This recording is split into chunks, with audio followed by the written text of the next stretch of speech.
રાજ્યમાં ગૃહ વિભાગના આદેશ અનુસાર અને ત્યારબાદ 105 જેટલા આઈપીએસઓની બદલી અને બદલી બાદ અલગ અલગ જગ્યા પર આઈપીએસઓ ચાર્જ સંભાળ્યો છે.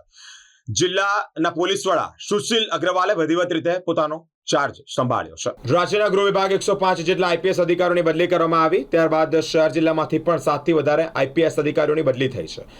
વડોદરા જિલ્લાના એસપી તરીકે ફરજ બજાવતા રોહન આનંદની સીઆઈડી ક્રાઇમ ગાંધીનગર એસપી તરીકે નિમણૂક કરવામાં આવી છે. વડોદરા જિલ્લા પોલીસ અધિક્ષક તરીકે નવસારીના એસપી સુશીલ અગ્રવાલની નિમણૂક કરવામાં આવી છે. તેઓ આજે વિધિવત રીતે પોતાનો ચાર્જ સંભાળ્યો છે. મીડિયા સાથે વાતચીત કરતા તેઓએ વિશેષ માહિતી આપી છે. આજે બરોડા ગ્રામ્ય પોલીસ અધિક્ષક તરીકે મારા દ્વારા ચાર્જ સંભાળવામાં આવ્યું છે. પોલીસના તમામ અધિકારીઓ સાથે એક મિટિંગ પણ લેવામાં આવી છે અને બરોડા એવી રીતે તો ગુજરાતનું કલ્ચરલ કેપિટલ કહેવાય છે અને આ કલ્ચરલ કેપિટલની અંદર પોલીસિંગ જો છે તે પ્રજાલક્ષી થાય અને પરિણામલક્ષી થાય તે બાબતની ડિપાર્ટમેન્ટ તરફથી પૂરેપૂરી મહેનત કરવામાં આવશે.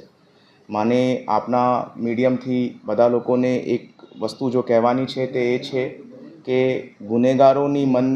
ગુનેગારોનું જો ડર છે તે પબ્લિકની અંદર એ ડર ઓછો થાય, ગુનેગારોની ઉપર કાયદાના કડકથી કડક પગલાં લેવામાં આવે અને કાનૂનને આપેલી સત્તાનું પૂરેપૂરો ઉપયોગ કરીને એ ગુનેગારોની ગુનાખોરી કેવી રીતે ઓછી કરી શકાય છે એ બાબતની પોલીસિંગ બરોડા ગ્રામ્ય જિલ્લાની અંદર કરવાનું પૂરેપૂરું પ્રયાસ કરવામાં આવશે અને પ્રજાના કોઈપણ પ્રશ્નો હોય, કોઈપણ તકલીફ હોય તો મારા ઓફિસના દરવાજા ખુલ્લા છે.